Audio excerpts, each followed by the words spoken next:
Hello students, welcome to my channel. तो आज से हमारा क्वेश्चन नंबर 14 स्टार्ट कर रहे हैं हम। ठीक है, लास्ट लेक्चर में हमने 13 क्वेश्चन कंप्लीट किया था। इस टॉपिक के अंदर, ठीक है, इस क्वेश्चन के अंदर आपको मोटर कार का टॉपिक सीखने को मिलेगा। ठीक है, चलो, तो इस क्वेश्चन के अंदर मोटर कार का टॉपिक सीखना है और मोटर कार में क्या करना है क्या नहीं करना, उसका पूरा रूल्स बहुत अच्छे से आपको यहाँ पर अभी मैं बताऊंगा इस क्वेश्चन के अंदर। ठीक है, क्वेश्चन भी अच्छा है, छोटा सा है, लेकिन मोटर कार के टॉपिक के लिए क्वेश्चन सही है। और एक अच्छा सा छोटा सा टॉपिक आ रहा है लोन के रिगार्डिंग। जो लोन मैंने आपको बताई थी कि अगर आप मतलब कंपनी से लोन लेते हो तो लोन के लिए आपको क्या करना पड़ता है, कितना टैक्स मतलब टैक्सेबल अमाउंट कितनी होगी, वो भी यहाँ पर है। चलो, तो समझते हैं पहले स्टार्टिंग से। देखो, मिस्टर एक्स जो है वो स्पेसिफिक एम्प्लॉयड है। ठीक है, स्पेसिफाइड एम्प्लॉय, और उसका मैंने बताया था क्या होता है वो। Employed with in the XYZ company limited on a monthly salary 25,000 and entertainment allowances 1,000 and commission 1,000 per month. Okay, मतलब 25,000 महीने की सैलरी, एंटरटेनमेंट करने के लिए 1,000 रुपये महीने का अलग से, कमीशन महीने का अलग से, मतलब टोटल महीने का 27,000 तो उसको फिक्स मिल रहा है। ठीक है, तो चलो यहां पर लिख देते हैं। देखो, इस हिसाब से आपका मतलब जो मैंने बताया था कि बनाना है आपको computation of taxable salary assessment year previous year लिख देने का, और यहां पर लिखना है फर्स्ट क्या आएगा, बेसिक सैलरी।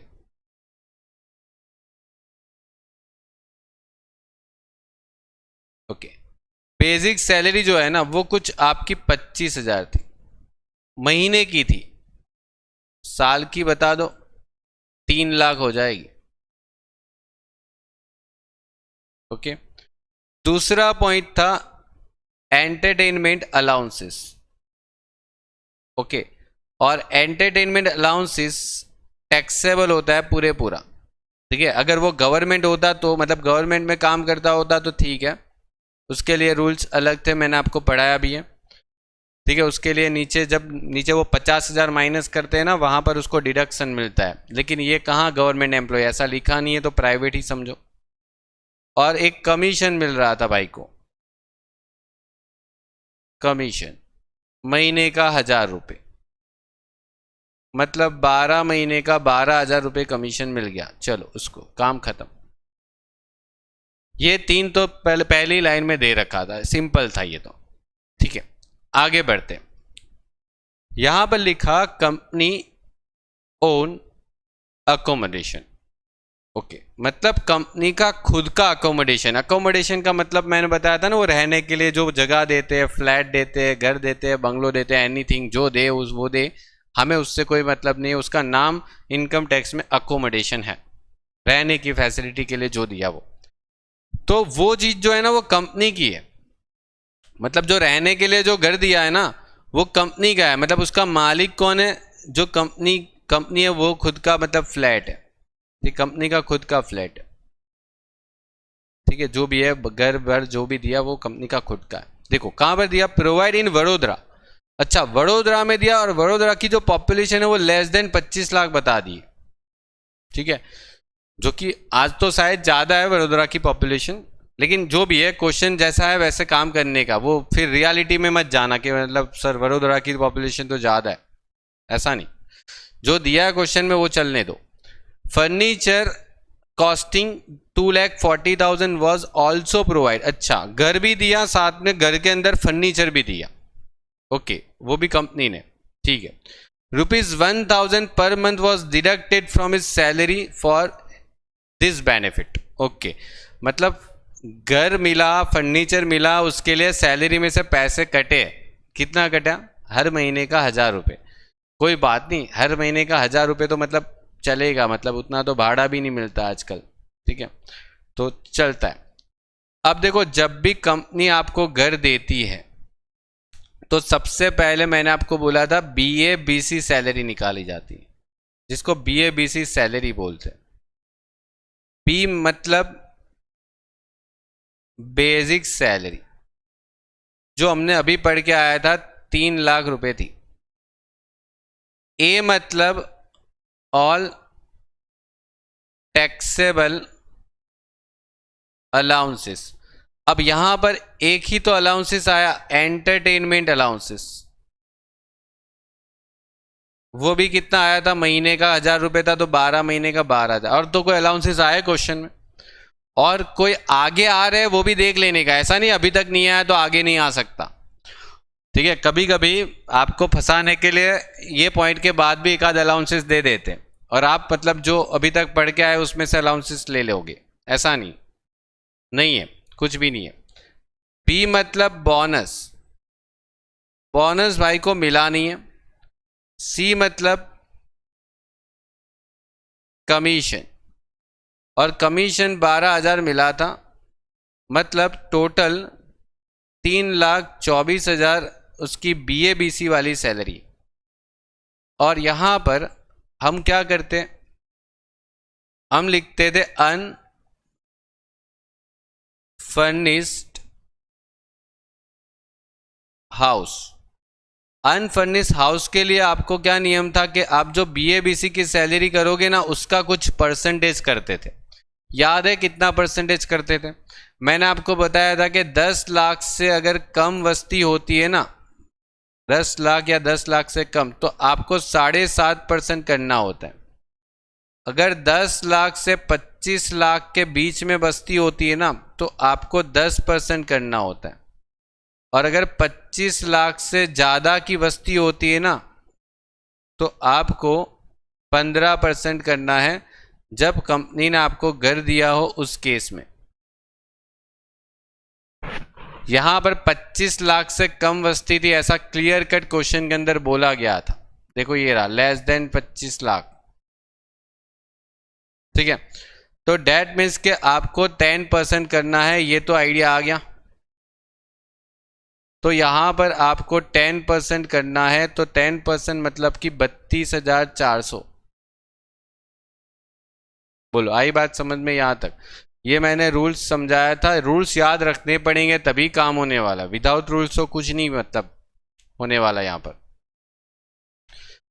प्लस यहां पर फर्नीचर। ओके, फर्नीचर अगर कंपनी देती है तो फर्नीचर की जो कॉस्ट होती है ना, उसका 10% ऐड होता है, ये भी मैंने बताया था, ये भी एक रूल्स है। सवाल यह है कि यहां पर फर्नीचर की कॉस्टिंग क्या थी, 2,40,000 का फर्नीचर कंपनी से फ्री में लेके यूज कर रहे हो। ठीक है, शर्म आनी चाहिए। ठीक है, इतने ज्यादा प्रॉफिट मतलब इतना ज्यादा सैलरी होने के बाद, तो 2,40,000 का 10%। ठीक है, 2,40,000 का 10% कितना आ जाएगा, 24,000। 24,000 ऐड करोगे ना तो 56,400 आपका टोटल अमाउंट आया। ओके, टोटल अमाउंट ये आया।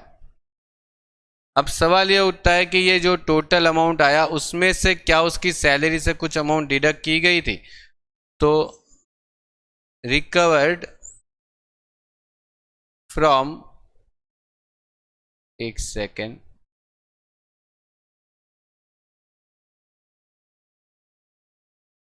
Recovery by company. कंपनी ने कितना पैसा उसका रिकवर कर लिया था? तो आपको देखो क्वेश्चन में बोला था, आपको क्वेश्चन में बोला हुआ है कि कंपनी ने उसकी सैलरी से कितना पैसा काटा था महीने का।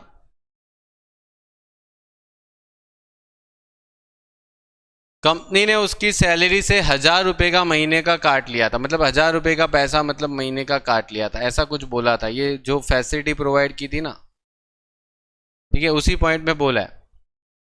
तो 1,000 रुपए सैलरी में से कट गया था, ये कंपनी ने काटा, तो मतलब 12,000 यहां पर उतना कम कर दो ना, तो आपको कंपनी ने जो घर दिया उसकी टैक्सेबल वैल्यू कितनी, 44,400, और ये आ जाएगा फर्निश अकोमोडेशन।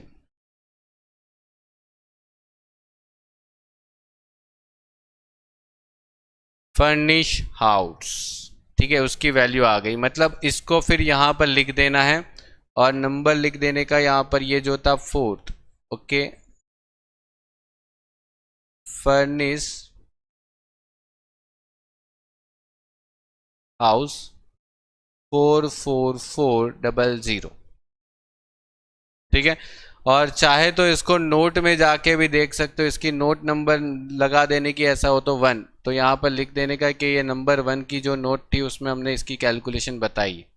ठीक है, ये नंबर 1 नोट नंबर। ओके, चलो आगे बढ़ते हैं, आगे बढ़ते हैं।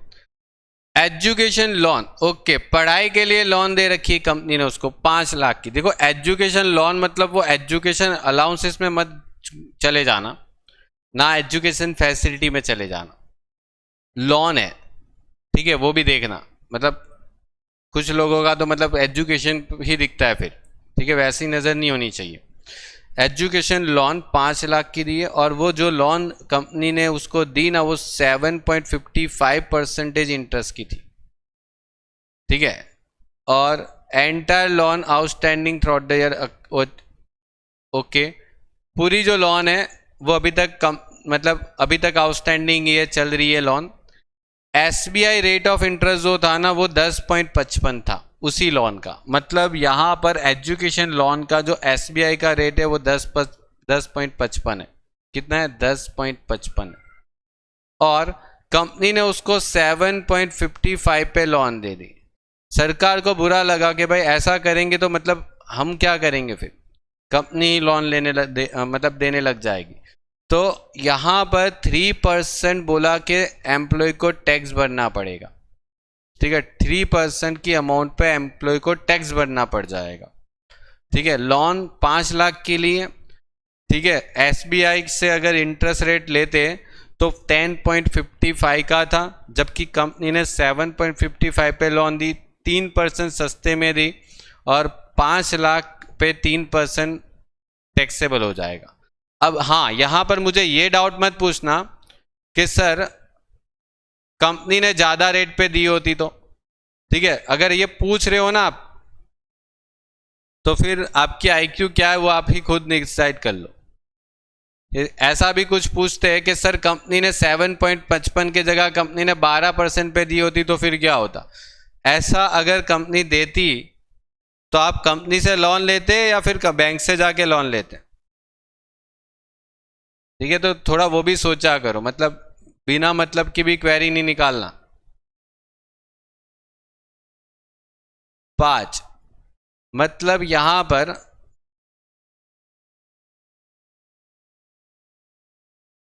एजुकेशन लोन के लिए क्या होगा, 5 लाख की लोन का 3% टैक्सेबल हो जाएगा। क्यों 3%? वो मैंने आपको बता दिया कि 3% किस हिसाब से आने वाला। ठीक है, मतलब 15,000 आपको टैक्सेबल हो जाएगा। ठीक है, 15,000 आपको टैक्सेबल हो जाएगा। चलो ठीक है, चलो आगे बढ़े। हाँ, ये आ गया यहां पर जो मुझे समझाना भी था अच्छे से। देखो समझ लेना इस क्वेश्चन के अंदर। ठीक है, he is allowed to use a motor car. Company ने आपको मोटर कार दी। ठीक है, और वो मोटर कार कितने की थी? 16.5 HP, मतलब हॉर्स पावर इसको बोलते हैं। वो मोटर कार में इंजन होता है ना, वो इंजन का पावर होता है हॉर्स पावर। ठीक है, तो वो इंजन की सीसी होती है, वो ये 16.5 का है हॉर्स पावर का। और यहां पर लिखा है for personal as well as office use. मतलब देखो कंपनी ने आपको गाड़ी दे दी, बोला कि घूमो फिरो, जो भी काम करना है करो। कंपनी के लिए भी मतलब कंपनी का काम भी मोटर कार में मतलब कर सकते हो। मोटर कार के लिए मतलब मोटर कार का जो आप यूज़ करोगे वो कंपनी के पर्पज़ के लिए भी कर सकते हो। अगर आपको खुद का कोई पर्पज़ निकालना है, मतलब खुद कुछ घूमने जाना है फैमिली के साथ, तो वो भी जा सकते हो, कोई प्रॉब्लम नहीं। ठीक है, और कभी कभी क्या होता है कंपनी मोटर कार देती है लेकिन सिर्फ कंपनी के कामों के लिए यूज़ करना पड़ता है। और कभी कभी ऐसा होता है कि कंपनी मोटर कार देती है, आप पर्सनल काम के लिए यूज़ करोगे, कंपनी के काम के लिए यूज़ नहीं करोगे। तो ऐसी 3 सिचुएशन बनती है। एक तो आप अपने खुद के लिए यूज़ करोगे सिर्फ, एक तो आप सिर्फ ऑफिस के लिए यूज़ करोगे, और एक या तो आप दोनों के लिए यूज़ करोगे। ठीक है, तो सवाल ये उठता है कि यहाँ पर तो बोला है कि personal as well as office दोनों के लिए यूज़ करना है। Okay, the running cost including a driver salary, ये पढ़ना, इंक्लूडिंग अ ड्राइवर सैलरी मतलब कार चलाने के लिए ड्राइवर भी कंपनी दे रही है, और वो पेड किसने किया ड्राइवर की सैलरी? एम्प्लॉयर, मतलब आपको जिसने गाड़ी दी ना आपके बॉस ने, उसने ही मतलब ड्राइवर की सैलरी पे कर दी। बहुत अच्छी बात है। और टोकन चार्जेस मतलब कि जैसे वो वो यहाँ पर देखो, ये इधर से काटा था ना उसकी सैलरी से, ये उसकी सैलरी से हाउस देने के बदले में काट लिया था 1000 रुपये, वैसे कार देने के बदले में उसकी सैलरी से 250 रुपये हर महीने का डिडक्ट कर दिया था। ऐसा बोला है, ऐसा बोला है। ठीक है, अब यहां पर पूरी सिचुएशन को समझते। ठीक है, अब देखो यहां पर आ जाओ। यहां पर पहले क्वेश्चन आपने पढ़ा तो क्वेश्चन में मोटर कार किसकी थी? देखो एक चीज समझो, मोटर कार किसकी थी? पहले मोटर कार का मालिक कौन था? ओनर कौन था मोटर कार का? क्या कंपनी थी या फिर आप खुद थे? एम्प्लॉय कौन था? ये दोनों में से ही कोई हो सकता है। ठीक है, मोटर कार का मालिक कौन था? तो कंपनी ने दी थी ना, ऐसा लिखा है क्वेश्चन में। तो कंपनी ने लिखी थी तो आपको ये चार्ट लगेगा, आपको ये चार्ट लगेगा, क्योंकि देखो यहां पर लिखा है motor car own employer. Motor car किसका है? एम्प्लॉयर का। लेकिन अगर आपकी खुद की गाड़ी होती तो फिर ये लगता ओन बाय एम्प्लॉय। अभी ये चार्ट आपको नहीं लगने वाला, इस क्वेश्चन में आपको ये चार्ट नहीं लगने वाला, इस क्वेश्चन में आपको ये ऊपर वाला चार्ट लगेगा। ठीक है, चलो पहला तो काम ये हो गया। दूसरा काम क्या करना है? दूसरा काम यहां पर ये करना है कि एक्सपेंसेस मेट। एक्सपेंस कौन कर रहा है? अब यहां पर भी दो चीज होती है कि एक्सपेंस कौन कर रही है, या तो कंपनी कर रही है या तो एम्प्लॉय कर रहा है। तो यहां पर क्वेश्चन में वो भी चीज स्पेसिफिक था कि एक्सपेंस कौन कर रहा था। ठीक है, यहां पर ये भी चीज स्पेसिफिक था। तो यहां पर देखो एम्प्लॉयर और एम्प्लॉई, मतलब एक्सपेंस कौन कर रहा है? एक्सपेंस। तो आपको यहां पर क्वेश्चन में बोला हुआ है कि एक्सपेंस कौन कर रहा है? एम्प्लॉयर कर रहा है। मतलब ये वाली साइड भी कैंसिल हो गई, ये वाली साइड कंफर्म हुई। अब यहां पर आपको क्वेश्चन में ये भी बोला था कि पर्पस कौन सा है, तो यहां पर तीसरी चीज आपको ये ध्यान रखनी है, पर्पस। तीसरी चीज क्या ध्यान रखनी है? पर्पस। कौन सा पर्पस से आप यूज कर रहे हो? अब पर्पस 3 टाइप के होते हैं, एक तो ऑफिस, एक तो पर्सनल, और एक तो बोथ। और यहां पर क्वेश्चन में ये भी चीज स्पेसिफिक है कि दोनों काम के लिए वो यूज करेगा, मतलब गाड़ी दोनों काम के लिए यूज करेगा। ऑफिस के लिए यूज करेगा तो ना जी, पर्सनल यूज करेगा तो ना, ऑफिस और पर्सनल दोनों करेगा तो यस ये लगेगा। और ये पूरा चार्ट इसी तरीके से देखना है 3 स्टेप में। पहला स्टेप गाड़ी किसकी है, दूसरा स्टेप एक्सपेंस कौन कर रहा है, तीसरा स्टेप कौन सा यूज हो रहा है, पर्सनल, ऑफिस या दोनों। ठीक है, क्लियर। अब यहां पर यह देखना है कि गाड़ी कौन सी थी, गाड़ी कौन सी थी। तो यहां पर यह बोला कि गाड़ी का अगर जो सीसी है ना वो 1.6 सीसी से अगर कम होता ना तो ये वाला चार्ट लगता, और 1.6 सीसी से ज्यादा होता ना तो ये वाला चार्ट लगने वाला। गाड़ी जो है वो ये वाली गाड़ी इस तरीके से लगेगी। मतलब यहां पर आपकी जो गाड़ी थी ना वो आई थिंक 16.5 लिखा था, मतलब 16.5 मतलब कि 1.6 सीसी से ज्यादा जाता है। ठीक है, 16.5 हॉर्स पावर लिखा था उसने, हॉर्स पावर में बताया था। तो हॉर्स पावर जो है वो आपका यहाँ पर 16.5 मतलब 1600 से ज़्यादा हो गया एक तरीके से। आपको ये 1.6 को 1600 बोल सकते हैं, पता है आपको, ये 1600 बोल सकते हैं, इसको 1600 सीसी बोलते हैं, या तो फिर 1600 ऐसे, मतलब 1600 सीसी से ज़्यादा या छोटी। इसको स्मॉल कार भी बोलते हैं और इसको बिग कार भी बोलते हैं। मतलब आपकी कौन सी गाड़ी है, तो 16.5 मतलब कि 1600 में आएगा, 1600 में आएगा, मतलब 1600 मतलब आपको ये वाली कार दी है, इस वाली ये साइड वाली कार दी है, मोर देन 1.6 लीटर वाली दी है, ठीक है। और यहां पर अगर ये गाड़ी दी है तो आपको देखो यहां पर क्या लिखा है, 2400 रुपये पर मंथ प्लस 900 रुपये per month if driver is also provide by employer. क्या ड्राइवर दिया था क्वेश्चन में? दिया था ना, कंपनी ने ही दिया था, एम्प्लॉयर ने दिया था। देखो तो आपको 2400 और 900 रुपये ड्राइवर का, 2400 और 900 रुपये ड्राइवर का महीने का, तो यहां पर आपको लिखना है कार 2400 रुपये प्लस 900 रुपये ड्राइवर का इंटू 12 महीने का होता है, तो मतलब आप प्लस 900 इंटू 12 करोगे तो आपको मिलेगा 39,600। एक बार फिर से देख लो,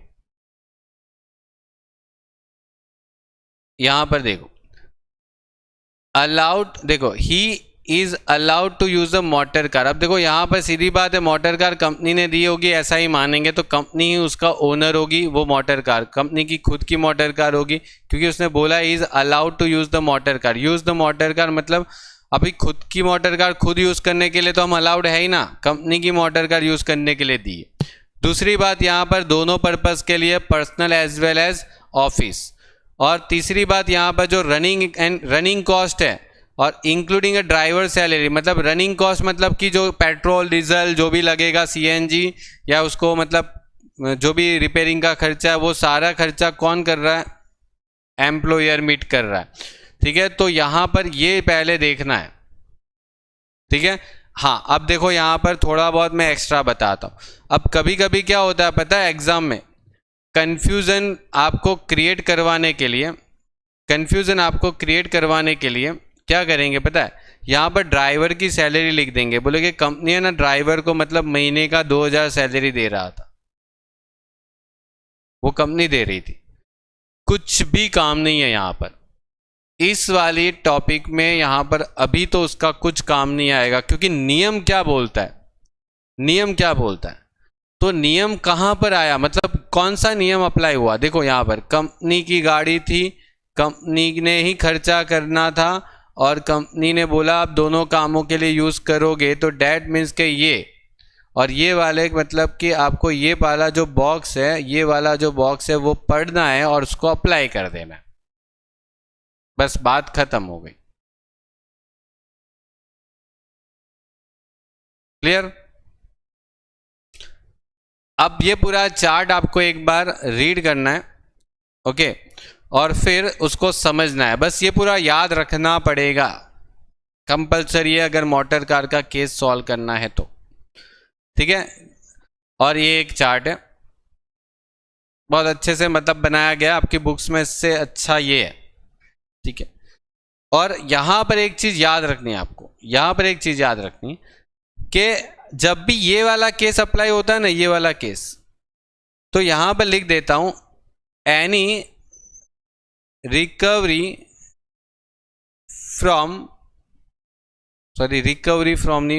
बाय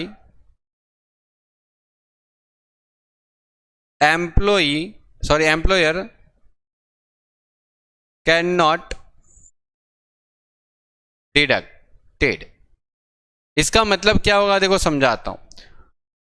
आपकी सैलरी से पता है एक मोटर कार के बदले में मतलब 250 रुपये काट लिए थे कंपनी ने, आपकी सैलरी से मोटर कार के बदले में 250 रुपये काट लिए थे। देखो यहां पर ये रहा, अब ये जो 250 काट लिया था ना, 250 जो आपकी सैलरी से काट लिया था ना, उसको कुछ भी नहीं करना बोला, मना कर दिया, वो मना किया, वो 250 आपकी सैलरी से काटे है, उसको अभी यहाँ पर कुछ नहीं करना है। जब ये वाला केस अप्लाई होता है ना, जब ये वाला केस, ध्यान रखना ओनली ये वाला केस ही बोल रहा हूँ, फिर ऐसा नहीं है कि जब भी मोटर कार आए तो उसको अप्लाई मत करो।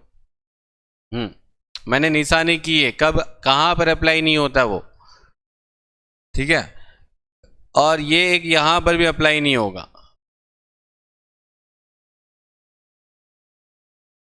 ठीक है। यहां पर भी अप्लाई नहीं होगा और यहां पर भी अप्लाई नहीं होगा, ये दोनों जगह पर ये अप्लाई नहीं होता। और यहां पर तो देखो सब जगह अप्लाइड है, देखो यहां पर लिखा भी है amount charge from employee, amount charge या तो रिसीव्ड फ्रॉम एम्प्लॉई। यहाँ पर अमाउंट चार्ज या रिसीव्ड या रिकवर होगा ना, तो वो यहाँ पर लेस नहीं होगा और यहाँ पर भी लेस नहीं होगा। और यहाँ पर भी है, देखो यहाँ पर अमाउंट चार्ज फ्रॉम एम्प्लॉय, बाकी सब जगह लेस हो रहा है, बस सिर्फ यही जगह लेस नहीं हो रहा है, ठीक है। तो ये भी एक नियम है, ध्यान रखना इस चीज को। तो ये मोटर कार का पूरा हो गया, ओके। तो कार का 2400 रुपये महीने का, 900 रुपया वो ड्राइवर दिया इसके कारण, और इंटू 12, और ये अप्लाई कर देना है पूरा आपको। चलो, तो ये ड्राइवर वाला और मोटर कार वाला एक साथ फिनिश हो गया। और यहाँ पर कुछ और तो बचा नहीं है, मिस्टर एक्स की आपको सैलरी निकाल देनी है। तो यहाँ पर एक काम करेंगे, ये मिस्टर एक्स का नाम लिख के उसको टोटल कर देंगे। इस भाई को टोटल करो, कितना मिला पैसा, देखो 3 लाख सैलरी मिली, 24,000 कमीशन, 24,000 एंटरटेनमेंट अलाउंसेस, ऊपर से जो घर दिया, एजुकेशन लोन दी, उसका अलग से पैसा लगा, ठीक है। 4,23,000 ग्रॉस सैलरी। और यहां पर एक होता है ना क्या, स्टैंडर्ड डिडक्शन, कितना मिल रहा है, सरकार 50,000 का स्टैंडर्ड डिडक्शन दे रही है। बोले कि आप 50,000 की सैलरी पर टैक्स नहीं भरोगे, माफ है। चलो भाई, तो ठीक है, अच्छा है, हम बाकी पे पढ़ देंगे। तो ये टैक्सेबल सैलरी आ जाएगी, ओके। अब देखो यहाँ पर मुझे थोड़ा सा 1-2 चीज एक्स्ट्रा समझानी है, पहले वो समझ लो फिर हम आगे बढ़ते हैं, ठीक है। ये देखो, ये जो है ना वो आपको कैश में मिलता है, मतलब पैसे मिलते हैं इस चीज के, मतलब सैलरी आपने जॉब किया, पैसे मिलेंगे। ये आपने सैलरी मतलब ये एक तरीके से पैसे मिलते हैं आपको। यहां पर भी ये आपको पैसे में मिलते हैं, मतलब मॉनेटरी टर्म में आपको मिलता है। अब ये चीज ऐसी है जिसकी आपको पैसे नहीं मिलते फिर भी टैक्सेबल हो रहा है, मतलब इसका कोई पैसा नहीं मिलता आपको। ऐसा नहीं है कि कंपनी 44,400 आपको देगी, नहीं, 44,400 कंपनी ने दिया नहीं है, कंपनी ने जो घर दिया ना उसका सरकार ने गिना है 44,400, ऐसा सोच रहा, ऐसा सोचना है। एजुकेशन लोन जो दिया वो आपको दिया, 5 लाख की लोन दी थी कंपनी ने कुछ सस्ते दर पे, तो आपको यहां पर क्या हो गया, 15,000 टैक्सेबल हो गया। तो कोई कंपनी 15,000 आपको दे नहीं रही है, फिर भी आपको पैसे, मतलब उसके अमाउंट पर टैक्स भरना पड़ेगा। कार, अब ये जो कार मिली वो कार कंपनी से मिल रही है, आप चला रहे हो, घूम रहे हो, फिर रहे हो, ठीक है, कहीं पर भी जा रहे हो कार से, कार के पेट्रोल डीजल जो भी भरवाना है उसके अंदर वो उसका सारा खर्चा कंपनी कर रही है। तो डेट मीन्स कि आपको कुछ भी खर्चा नहीं हो रहा। तो सरकार सोच रही है कि आपको पूरा साल का 39,600 का फायदा हो रहा है, टैक्सेबल कर दो। ये कोई पैसा नहीं मिलने वाला, ध्यान रखना, ये जो चीज़ है वो कोई आपको पैसा नहीं मिल रहा है फिर भी आपको टैक्सेबल हो रहा है, ये पैसा नहीं मिल रहा है, ये आपको फैसिलिटी मिल रही है, उसका टैक्सेबल है, ये चीज़ है, ठीक है। कुछ लोग सोच के बैठते हैं कि इतना पैसा कंपनी देगी, मतलब कंपनी इतना पैसा नहीं देगी, मतलब ये तो फिर क्या बात हो गई, कंपनी मतलब कार भी चलाने के लिए कंपनी दे रही है और मतलब ऊपर से पैसा भी कंपनी ही दे रही है, ऐसा नहीं। कंपनी ने जो आपको फ्री में कार चलाने के लिए दिया उसका टैक्सेबल ये लगेगा, दैट्स इट, ठीक है। ये इनकम टैक्स में लगेगा, आपके बैंक में कोई इतना पैसा जमा नहीं होने वाला, ठीक है। इनकम टैक्स के कंसीडर में ये लिया जाएगा, ओके। ये आपको कंप्लीट हो गया। और ये चार्ट आपको पूरा याद रखना है, ठीक है, इसके बिना काम नहीं होगा मोटर कार का, ठीक है। हर बार आएगा, मैं हर बार बताऊंगा, इसी हिसाब से बताऊंगा, ठीक है। हर बार मतलब अलग अलग सिचुएशन के हिसाब से लगेगा। देखो पहली सिचुएशन क्या देखनी है, पहले ओनर कौन है कार का, ठीक है, एक्सपेंस कौन कर रहा है वो, और पर्पस कौन हो रहा है वो। जनरली कंपनी ही कर, मतलब जनरली मोस्टली क्वेश्चन ये वाले होते हैं, कंपनी ओनर होती है, लेकिन ऐसा मान के नहीं चलने का, नियम तो दोनों के है, एम्प्लॉय वाला भी नियम है, कंपनी वाला भी है, ठीक है। और एक्सपेंस में दोनों पूछ सकते हैं, या तो कंपनी एक्सपेंस करे या तो एम्प्लॉय करे। और ऑफिस मतलब ऑफिस के लिए भी हो सकता है, पर्सनल के लिए भी हो सकता है, बोथ के लिए भी हो सकता है। इतना याद रखो, इतना याद रखो कि जब आपको यहाँ पर ये वाला चीज आएगा, मतलब यहाँ पर ये वाला रूल जब अप्लाई करना पड़ जाए, तो यहाँ पर इस चीज का याद रखना है कि रिकवरी अमाउंट जो है, रिकवरी अमाउंट, एक सेकेंड, ये रिकवरी का बीच में से डिलीट हो गया, any recovered by employer can not deducted, ठीक है। और वो चीज़ यहाँ पर भी अप्लाई होगी, बस बाकी कहीं पे अप्लाई नहीं होती, बाकी सब जगह तो डिडक्ट होता ही होता है, उसमें कोई प्रॉब्लम नहीं, बस सिर्फ ये 2 जगह पर डिडक्ट नहीं होता। ओके, खत्म, बात खत्म। ओके, जैसी जैसी सिचुएशन आएगी वैसे वैसे हम इसके पर काम करेंगे। गवर्नमेंट एम्प्लॉय होता है, हाँ गवर्नमेंट एम्प्लॉय होता है तो भी स्टैंडर्ड डिडक्शन होता ही होता है, ठीक है। गवर्नमेंट हो या नॉन गवर्नमेंट हो, स्टैंडर्ड डिडक्शन यहाँ पर सबको मिलेगा। ये 50,000 का तो फायदा सबको मिलेगा, बस 50,000 माइनस करना ही करना है हर केस में। पुरानी बुक लेके मत बैठना, फिर बोलोगे सर आप गलत कर रहे हो, मैं गलत नहीं कर रहा हूँ, ठीक है। आपकी बुक्स जो है वो पुरानी है, ठीक है, उसमें बुक्स की भी कोई गलती नहीं है कि वो आप पुरानी बुक्स लेके बैठे हो, तो ठीक है, आप सही बुक्स लेके बैठो, 50,000 माइनस करना है, ठीक है। चल, खत्म हो गया।